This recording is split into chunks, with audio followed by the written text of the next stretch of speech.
dadka criminalka ah waxa weeye dalka laga qabtay dad fara badan oo wali dadka la shaqeyn jirana magac ganacsatay huwa yihiin wali dalkay si ugu laweeyay marka dhibaatooyinkaasna waxaan rabnaa bulshada Soomaaliyeed iyo bulshada Puntland inay si gaar ah uga warhayso inay ku jirto ula shaqeeyaan dadka aan markaas danaha gaar kalena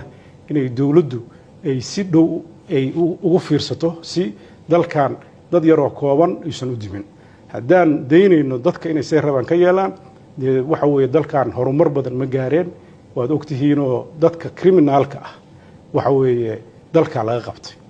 dad fara badan oo wali dadka la shaqeyn jirana magac ganacsatay huwa yihiin wali dalkay si ugu laweeyay marka dhibaatooyinkaasna waxaan rabnaa bulshada Soomaaliyeed iyo bulshada Puntland inay si gaar ah uga warhayso una ilaaliso dalkooda sumcadiisa danihiisa wixii marka culays ah ay ku jirana annaga aan u keenin annaga og oo inaanan culays saarin annaga